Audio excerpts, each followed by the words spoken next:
So now it's my pleasure to introduce preeminent historian and advocate Dr. Mary Frances Berry, and I think you're in for a treat. I've just had the fun of talking with her for a few moments, and she's dynamic and exciting and has a lot to impart to us, so I think it will be a great evening. She's the author of 12 powerful books on topics ranging from civil rights to the criminal justice system. She has been a Geraldine R. Segal Professor of American Social Thought and Professor of History at the University of Pennsylvania for over 3 decades. Her impactful writing and her civic work, including her time as the Assistant Secretary of Education in the U.S. Department of Health, Education, and Welfare, and as she pointed out, I'm the E in that, Department of Health, Education, and Welfare, and is a member and chair of the U.S. Commission on Civil Rights. She has earned over 35 honorary doctoral degrees and many, many awards. She is a fellow of the Society of American Historians and of the National Academy of Public Administration, and she is a distinguished fellow of the American Society for Legal History. Her new book is History Teaches Us to Resist: How Progressive Movements Have Succeeded in Challenging Times, and she offers a comprehensive tableau of the pushback against previous presidential administrations, posits that antagonistic leaders help progressive movements flourish, and details her 6 decades as an activist in an array of causes.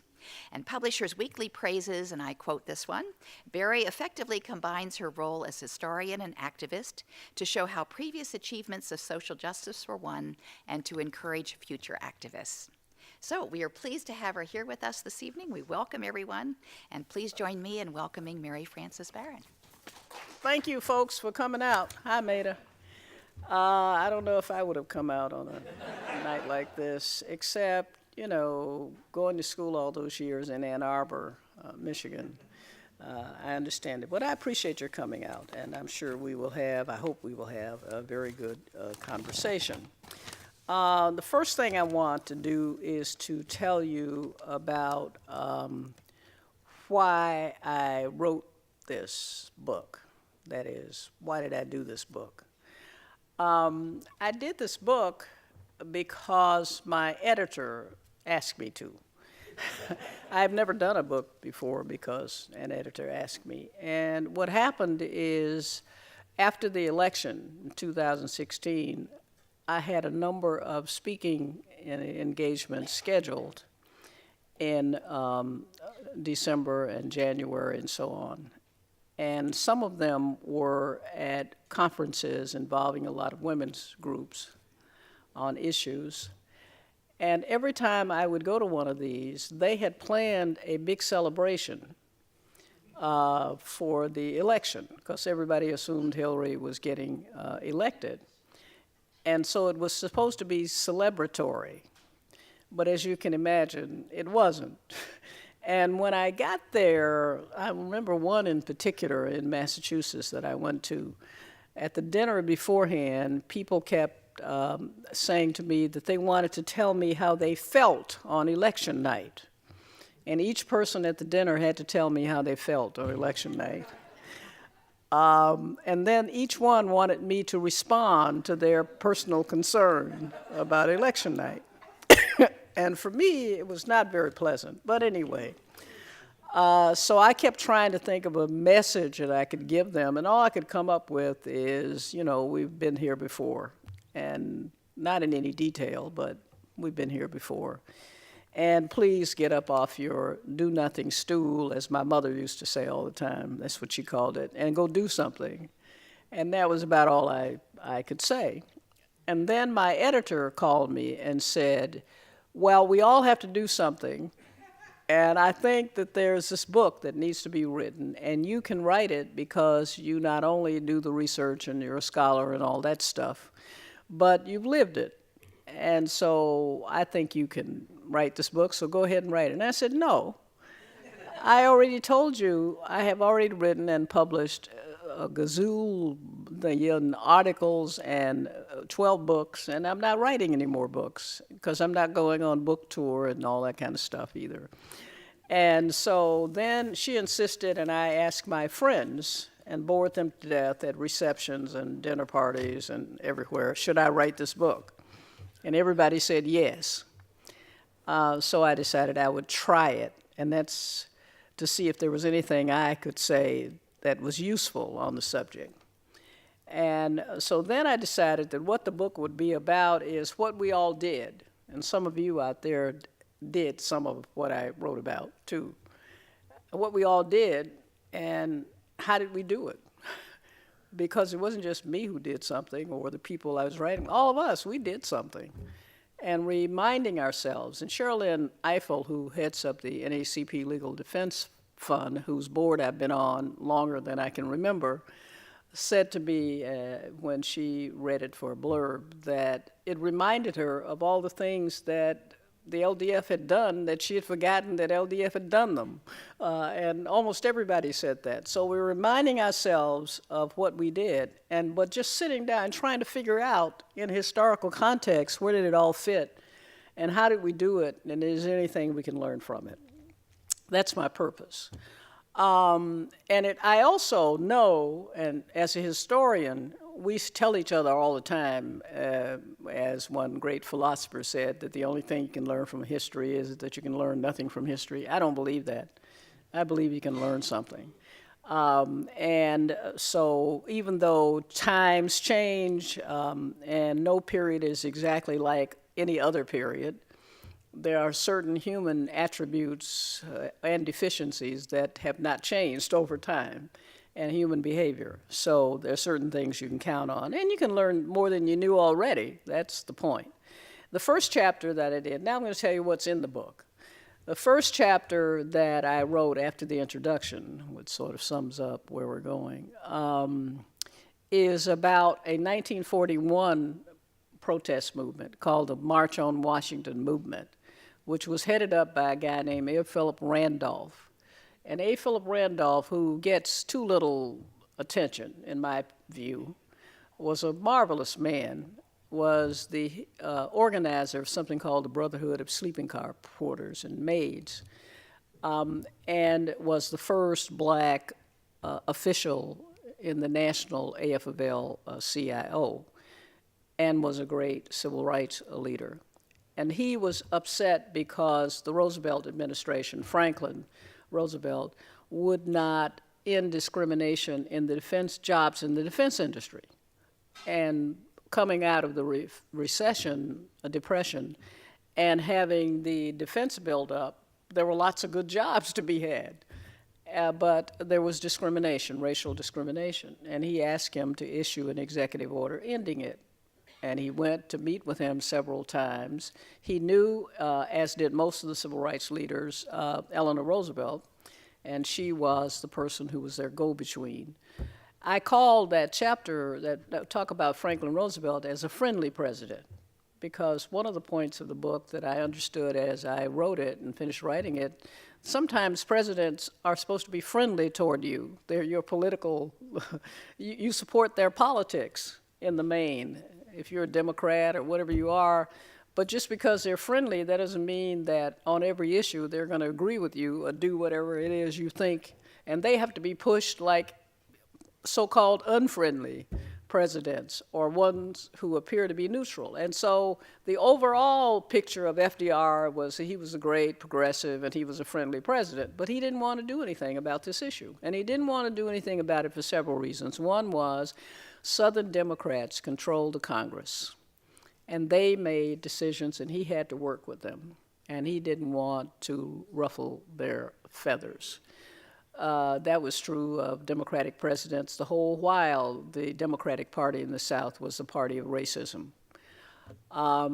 So that was one of his problems. And the other was he had lots of issues on his plate, and he didn't think that among all the issues he had to deal with, that this was one he should spend time on.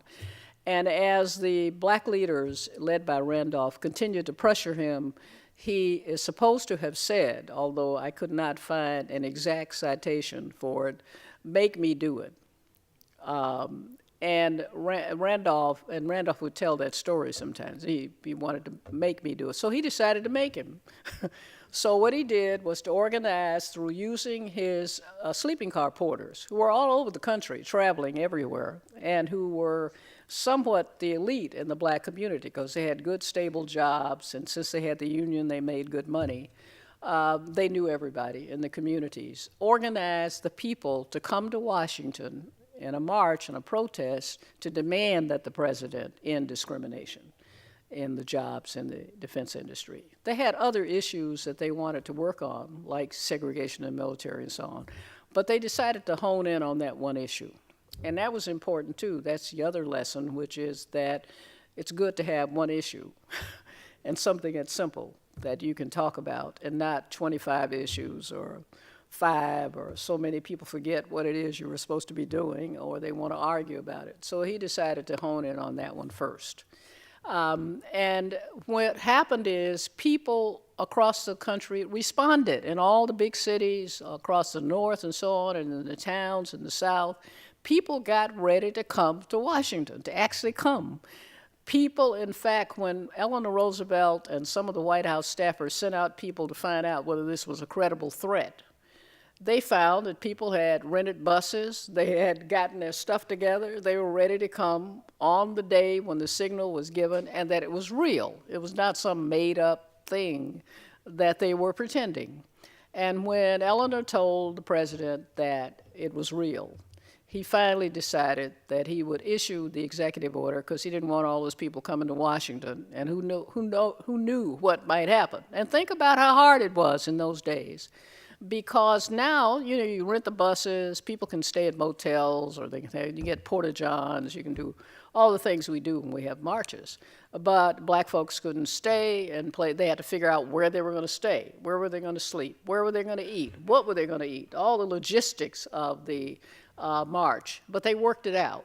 And the lessons they learned, he gave in, he issued the executive order. It was the first time that a march, and I talk in the first introductory chapter about marches that had taken place before that time. This was the first march that led to an actual change in federal policy as a result of the march, although it didn't even happen. It was a threat. It was using leverage to make social change. And the people who were involved, lots of women were the ones who helped to organize this, the wives and relatives of the porters and other women in the community. And women did all the work, actually, which is usually what happened in most of the movements that I have been involved in when it comes to who's doing the work, okay?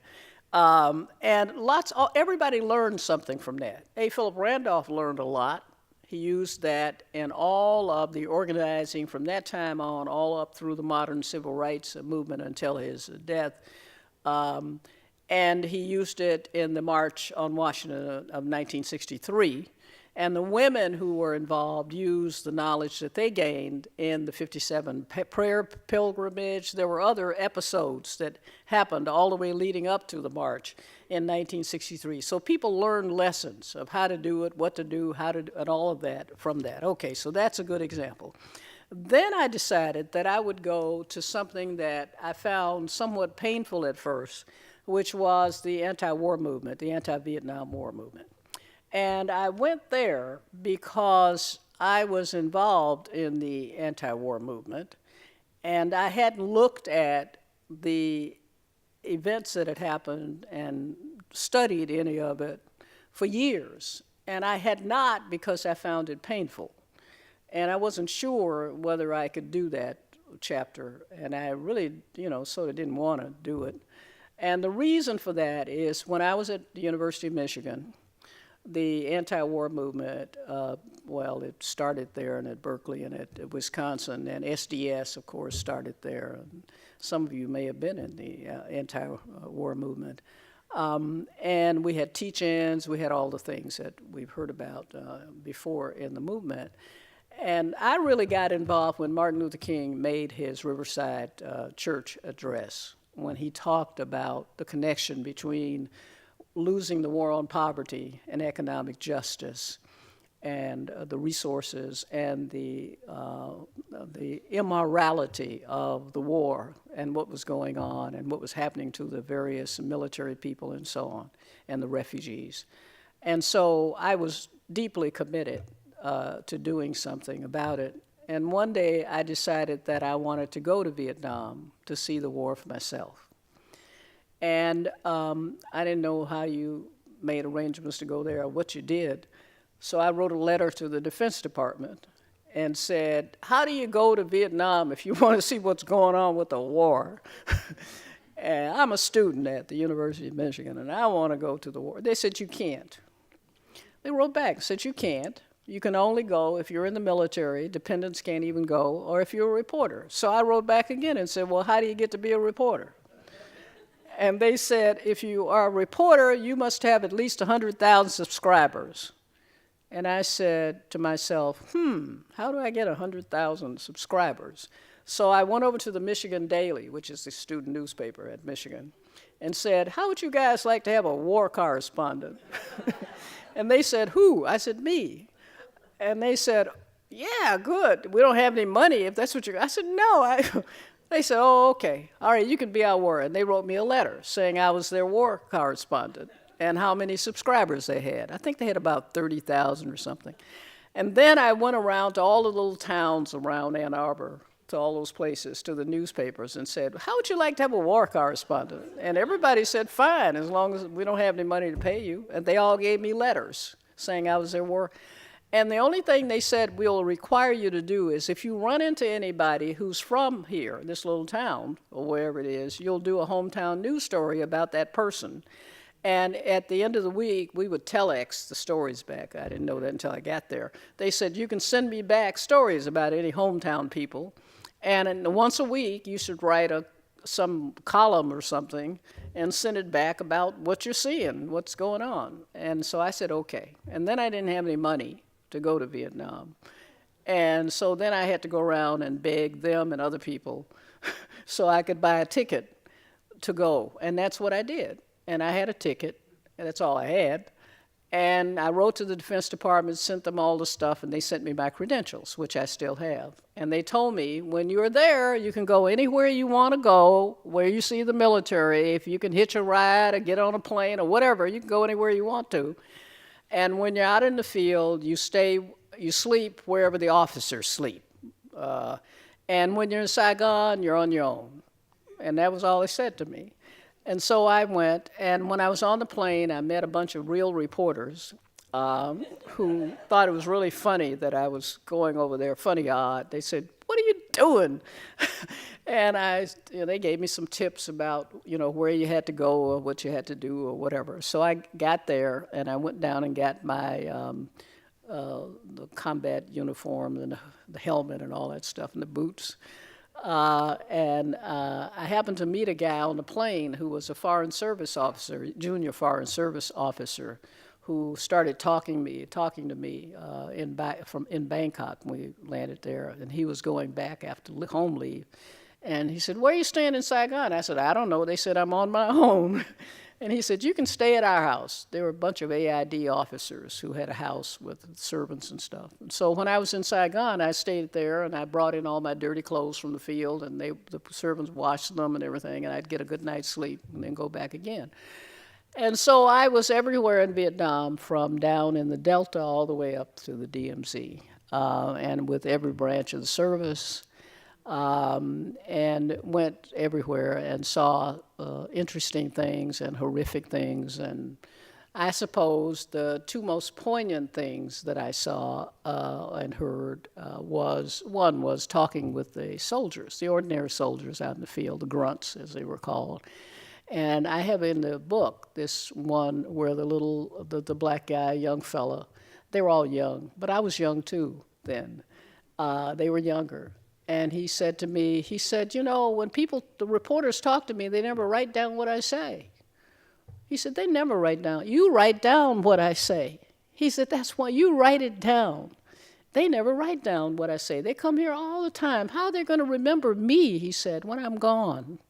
No one will remember me, but you write it down.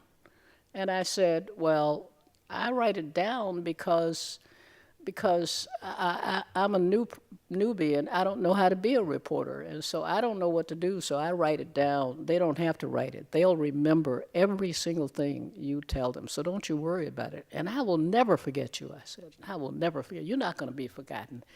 So he said, okay, but I see you're writing it. He was really impressed that somebody would write down, and he was really worried he knew he was going to die, he said, and he was really worried about whether he would ever be remembered. And there were so many people the soldiers, who didn't know, they didn't understand, really why they were there. They knew they were in the service. And some of it was very painful. The most painful part beyond that kind of conversation was up on the DMZ at a base called Cantien, where the Marines, 3rd Battalion, 4th Marine Regiment, I was with, and I hitched a ride up there on a convoy. And the guys were holding the hill at the DMZ, and right below us, engineers were building a fence that McNamara, Defense Secretary McNamara, wanted built. They called it McNamara's Line, and it was supposed to keep the North Vietnamese from coming across. And the guys who were digging down there and building the fence were getting shot at, repeatedly while they were trying to work. And up on the hill, we would, the colonel would send people out to go out into the no man's land, and they would often get killed out there. And there was constant mortar incoming, we called it, all the time, just all the time, the whole while. We were in bunkers, and then we'd run out whenever you had to go anywhere, to a hooch or someplace out, and then you'd run back again and hope you not get shot. And the most amazing thing was how, and some people did get shot, and the most amazing thing was how everybody acted as if they weren't afraid when everybody was afraid.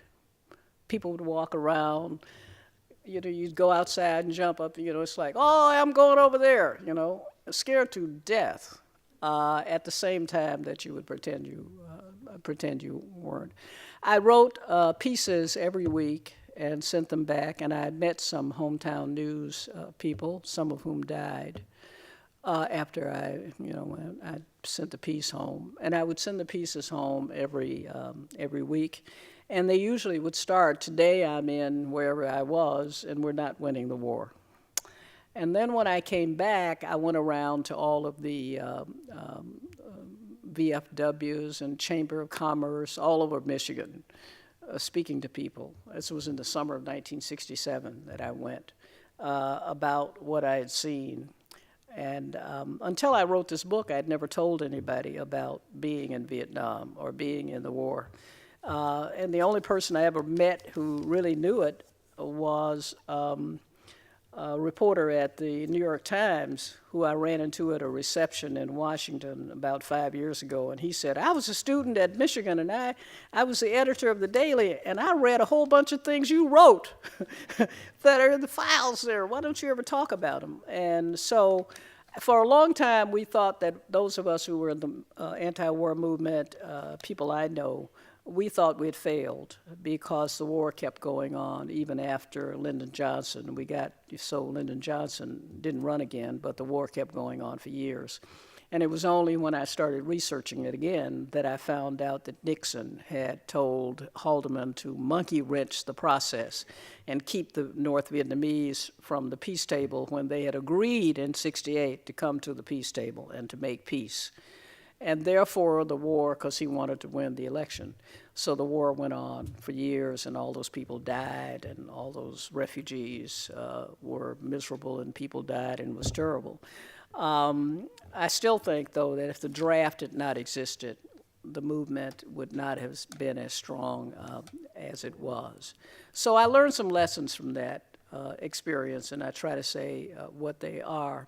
I then moved on from there to a chapter about Ronald Reagan.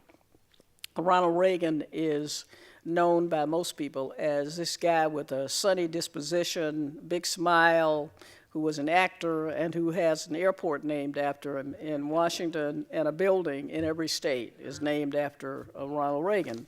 But Ronald Reagan, for those of us who remember, was on policy as bad as the guy who sits in the White House now. People have forgotten Iran-Contra, in the foreign policy. They have forgotten him trying to turn back the clock, as we used to say, on civil rights.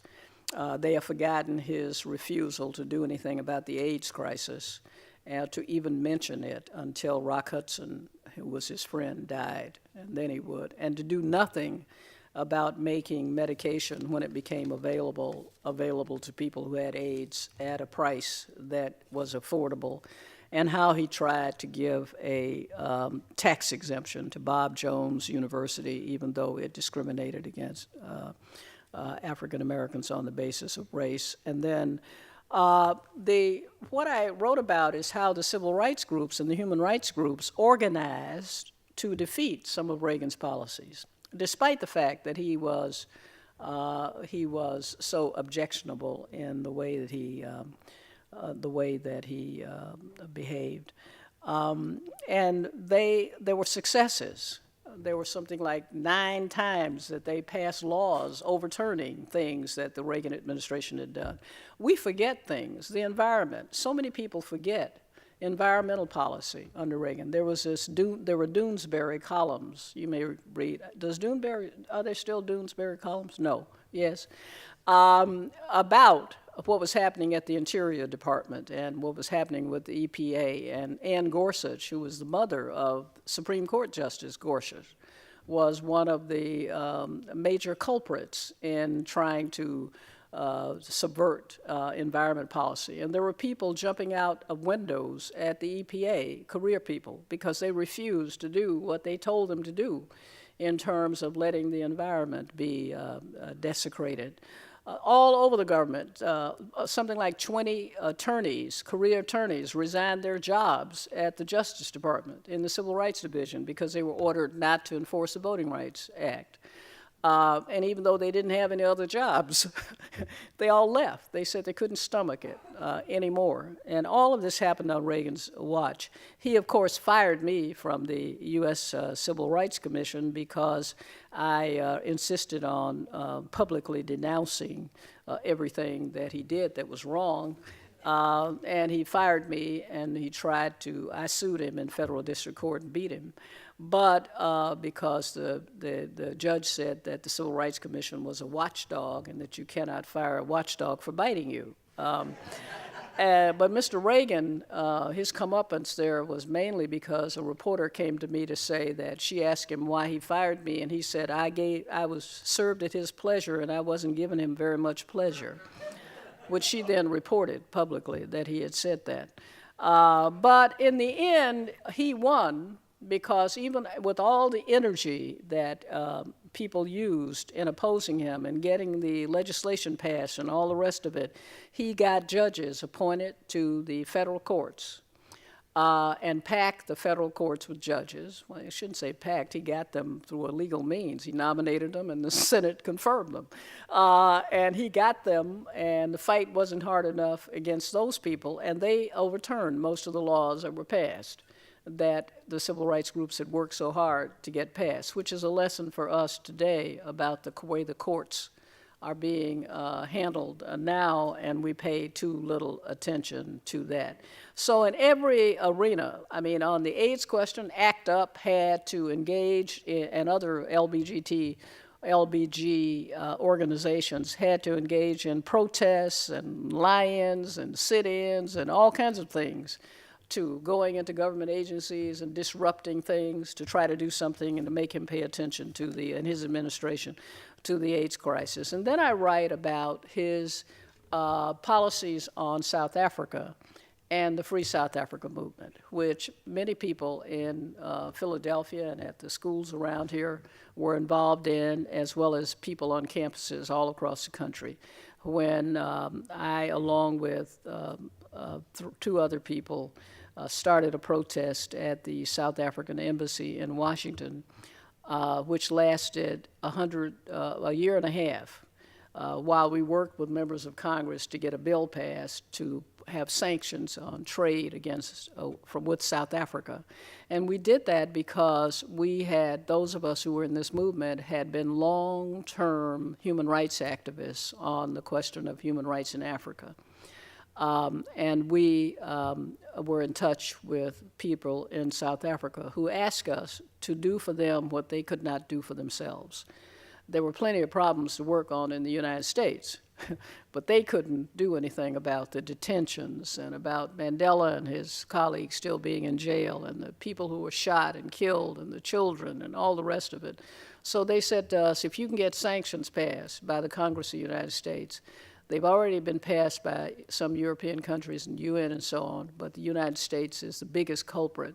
Then, in fact, we think we can take down the apartheid regime. And that is why we started it. And not only the protests at the embassy, but also protests at the Shell Oil Company. We closed down their headquarters in Washington by sitting in. We closed down the Krugerrand money exchange dealer, because most people didn't know what Krugerrands were. And the South African government was making huge profits off of Krugerrand. We had chapters all across the country that had sit-ins and protests. So for a year and a half, we met every day at my house in Washington, every weekday in the morning, and talked, those of us on the steering committee. We did it like we did it during the Civil Rights Movement, and we did it like we did it at Alabama and SNCC, that we talked it out with each other, and we took time about what we were going to do. And we planned and we organized and we came up with different things to do.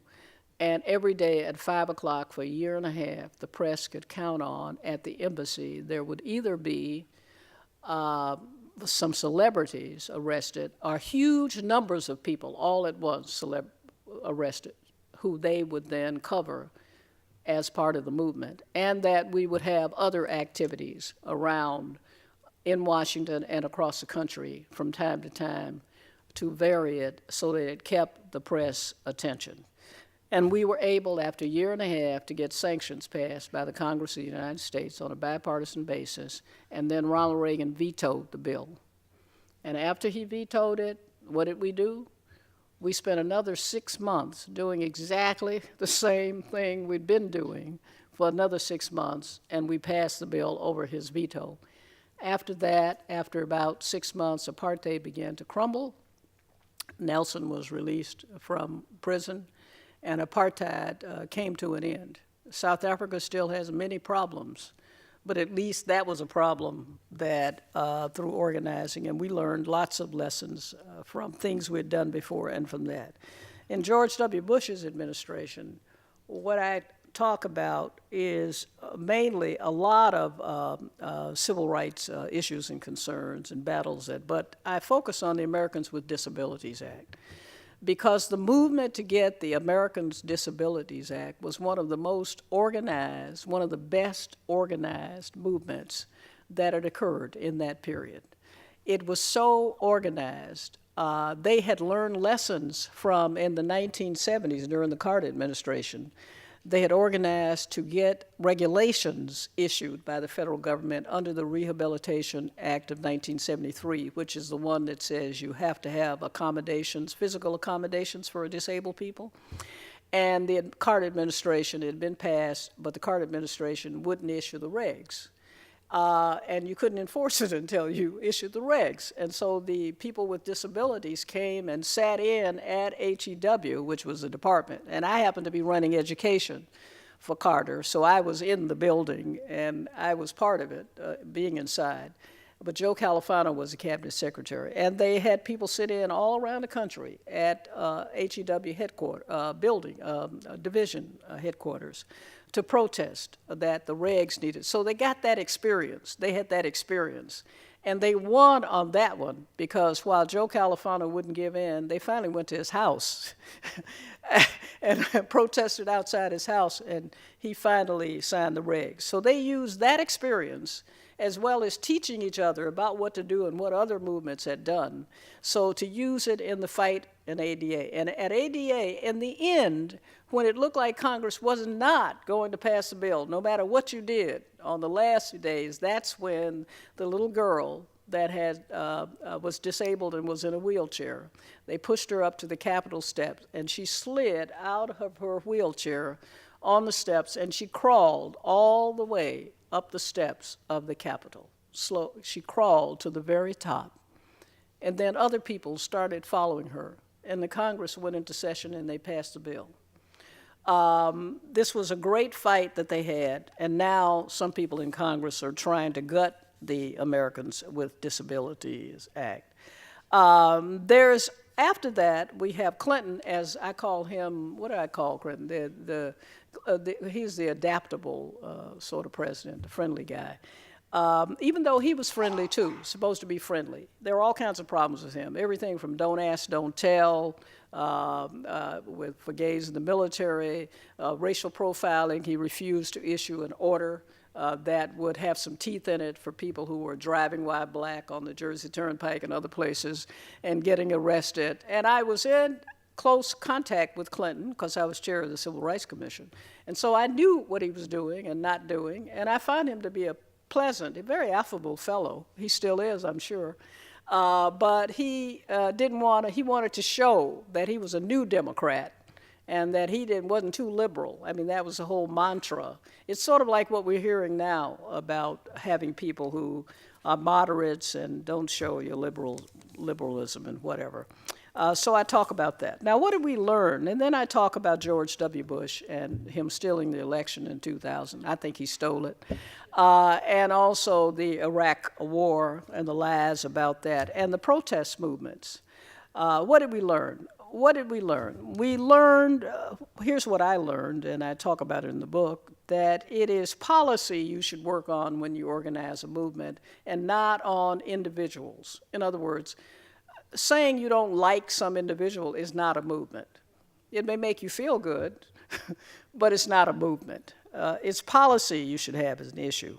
The other thing is that you should remember that if you have to do something, you can't just say something. You have to do something. People think that if you say something, I already said it, I had my say. You got to do something, especially if you want the media to cover you. And if the media doesn't cover you, you haven't done anything.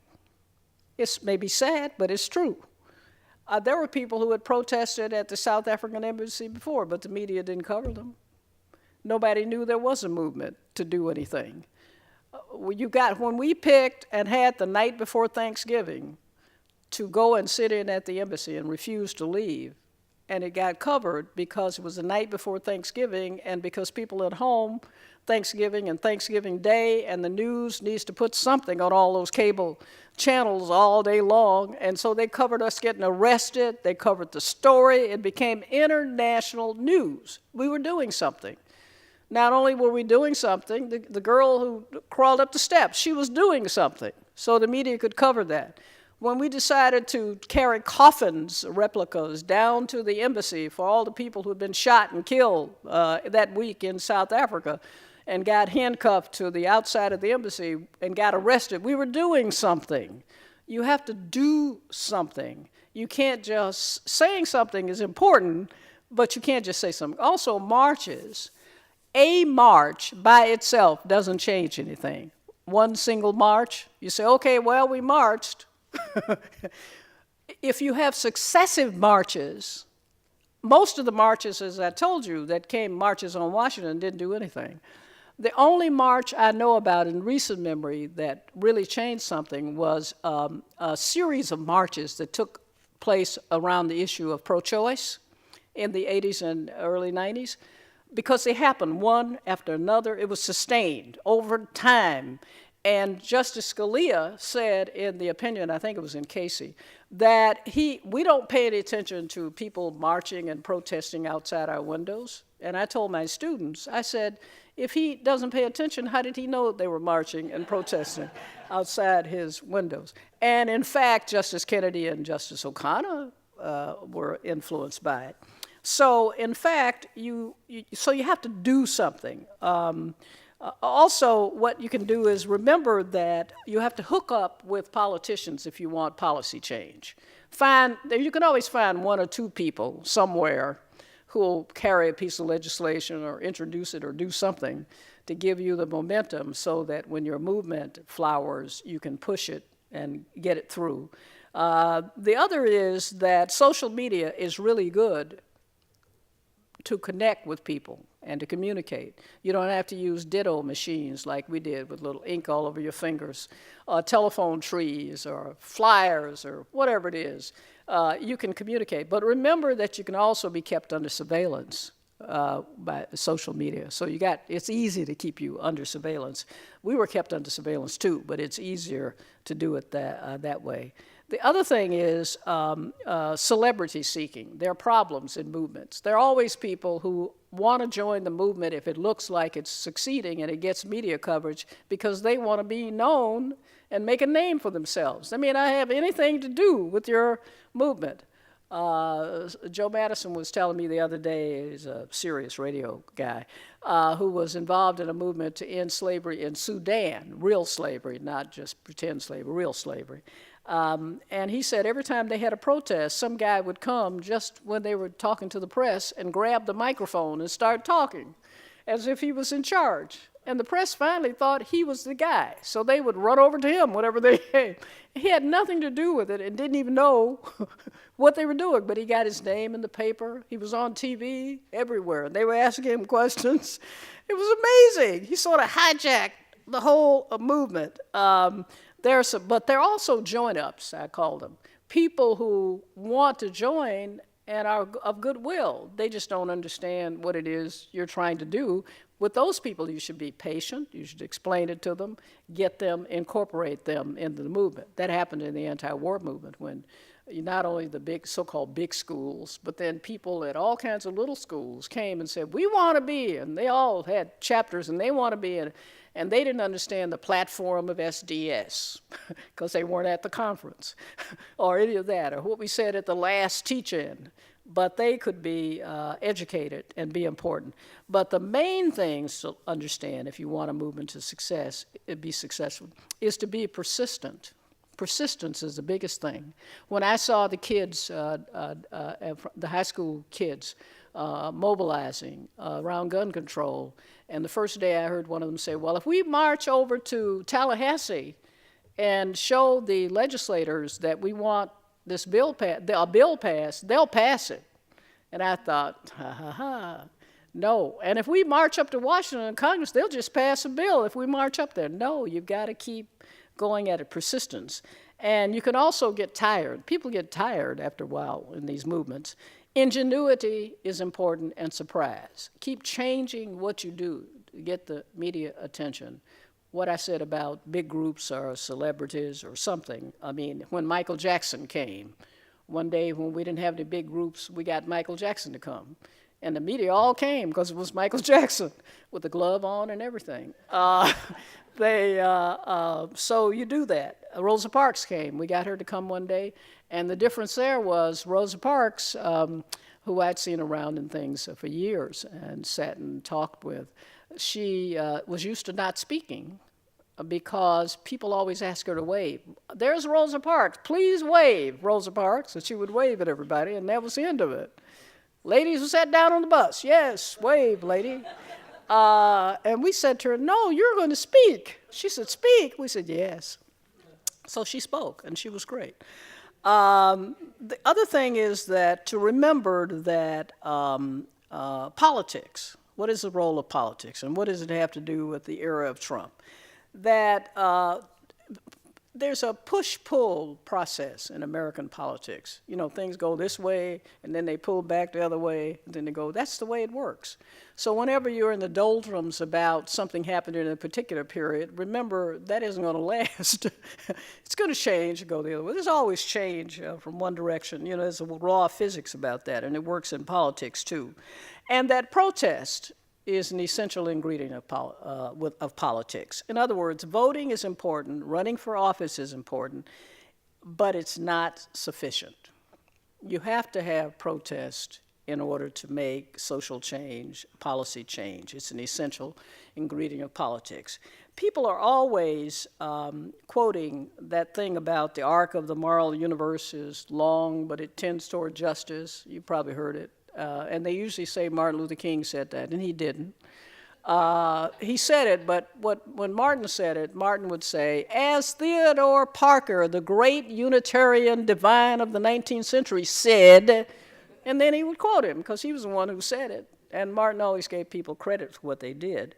But it's true that the arc of the moral universe is long, but it tends toward justice. And A. Philip Randolph, the way he put it, it's been put different ways by different people. He said, justice is never given, it is exacted. And you have to keep exacting it and exacting it. It's an evolving process. Frederick Douglass said that people want freedom without struggle, want crops without plowing the ground, and they want rain without thunder and lightning and the awful roar. That you can't have it. When Jimmy Baldwin used to come and talk to us when I was an undergraduate student at Howard, it was before he wrote The Fire Next Time, but we used to sit and chat with him, and we would sing that old spiritual about the rainbow sign, Noah and the water washes away the evil, and it's going to be the fire next time. And that's what he calls the book, The Fire Next Time.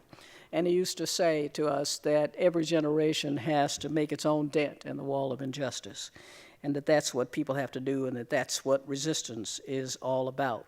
And so keeping in mind all of these things that we learn and the history of these other movements, we can believe that change is necessary if we persist and if we use our minds in the struggle. Thank you.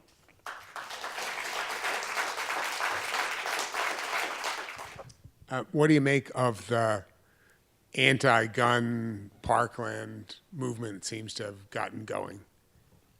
What do I make of? The anti-gun Parkland kids, something like that? What do I make of it? I think that it's very hopeful that they're doing this, and I think the march and the coming to Washington and all that, and the walkouts and all that, it's good protest.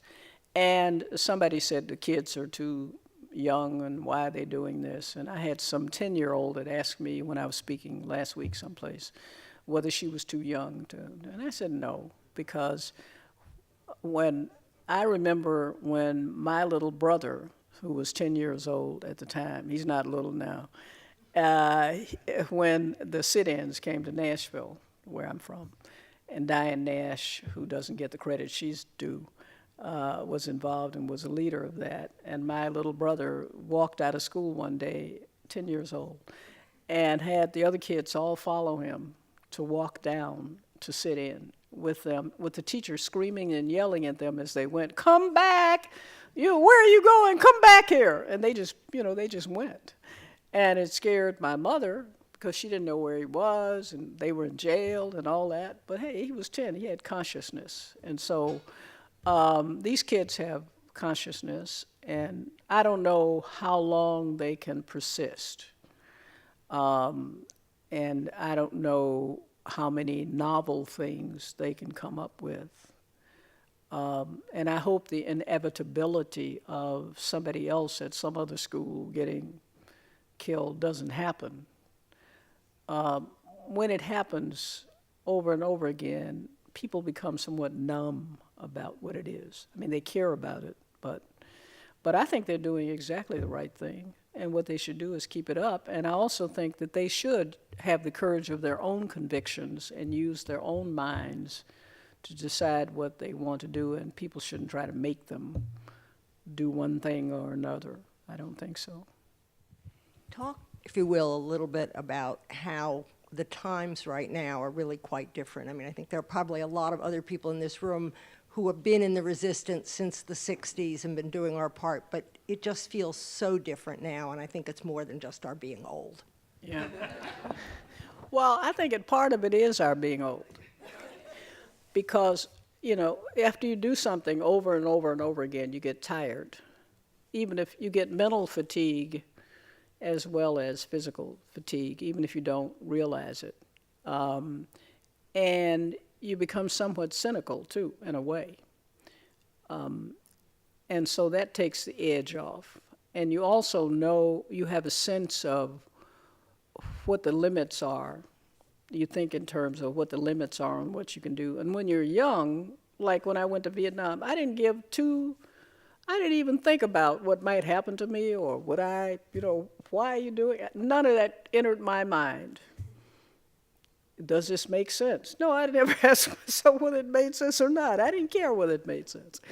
Now I would ask myself, well, does this make sense? And do you have all your pills? And what about, this and that, and what are you going to do if your blood pressure goes up, and blah, blah. You know, I'd ask myself all these things. Will the water be clean, and what will you eat? You know, now, but I didn't ask any of that. I didn't even care what happened. Never entered my mind. So I think that part of it is, and also there's forgetting also. You forget, like the people who forget how bad Reagan was.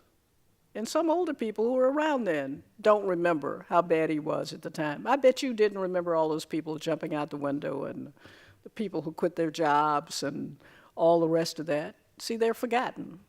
And that was, or Ann Gorsuch, the first cabinet officer held in contempt for Congress. And she's the mother of this guy who's... so it's... And it's also frustrating when you do things in a generation and you're part of a movement, and then when you tell people that they can do something else and you remember what you did, they don't even remember what they did when they did it, you know, or what you did. I don't expect to remember in particular, but so it's hard. I was just thinking about the Black Lives Matter. Wes Lowry, who writes for the Post, has a piece about why is it that unarmed blacks are still getting killed by police, but nobody pays any attention and the movement seems to have lost? And I was trying to figure that out for myself. And I think part of it is that the people who started the Black Lives Matter movement, who did a great thing in starting it, I think they got afraid, in my opinion, when Trump became president. And they start identifying black activists as radicals, and they have some kind of label they put on, like terrorists or something, for protesting.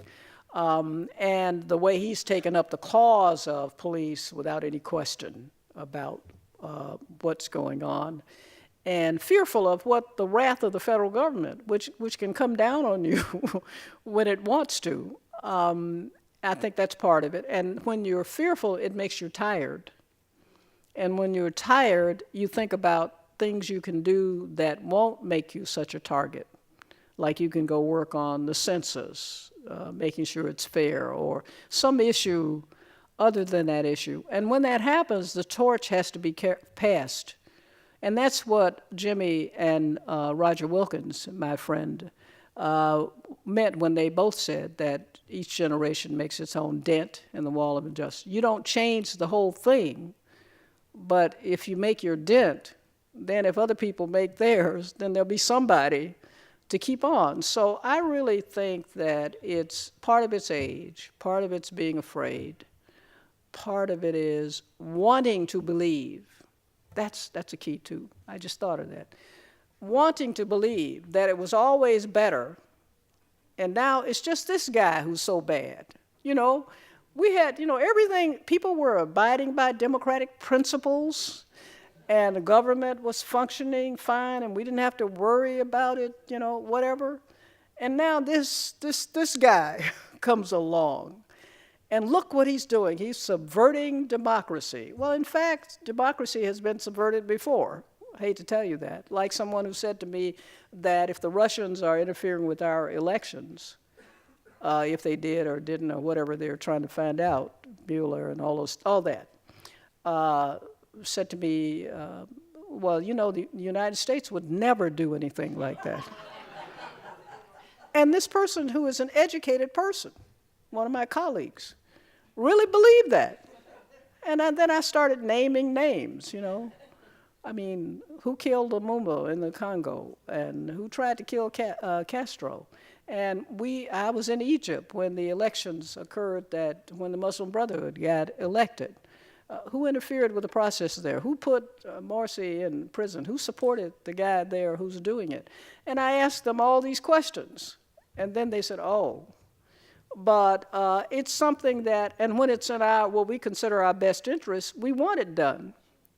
If we consider it in our best if we personally think that's a good idea, we think good.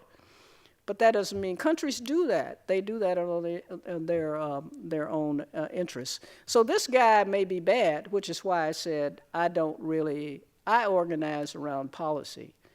I don't organize around personalities. It's hard to ignore him, though, because he takes up all the space and the air and everything else. Anybody? Thank you, Dr. Berry, for speaking. I have like a million questions, but I guess I'll do two. You probably covered this extensively in your writing, but for the purposes of tonight, I'll ask. You mentioned kind of offhand the importance of the draft during Vietnam and how that was actually helpful in the anti-war protest and resistance. So I was hoping that you can kind of speak to how, give insights into that type of thought process, but also somewhat connected. What do you make of the current state of anti-war protest? We've been at war for almost 2 decades, but you almost never hear the average person talking about it. And there's not much. All right, I'll stop. I'm talking way too much. I'll let you. I know what you mean. I think I know what you mean.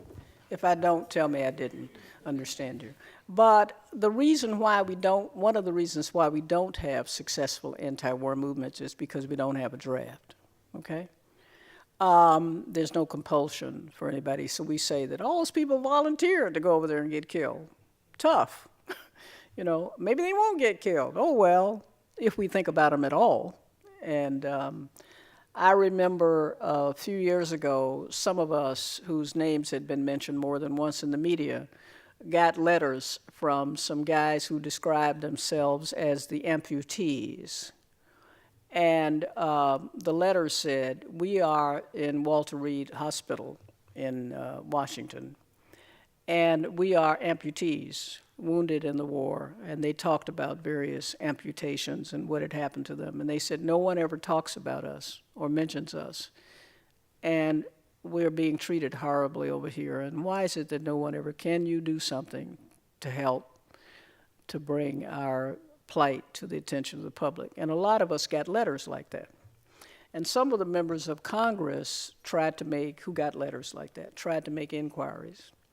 I was talking to a friend of mine who's a psychiatrist about it, and he said one of the doctors who worked there was a patient of his. And while he didn't want to talk about who it was because of confidentiality, that the guy had told him that he had a crisis of conscience because they had been told not to tell anybody that there were all these guys over there who were amputees.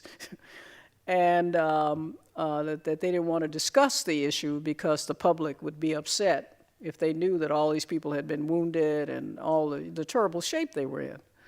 So it was to be kept quiet. And then a reporter, whose name I think is Dana Priest, who worked for the Washington Post, found out about it, and she did a whole investigative series in the paper.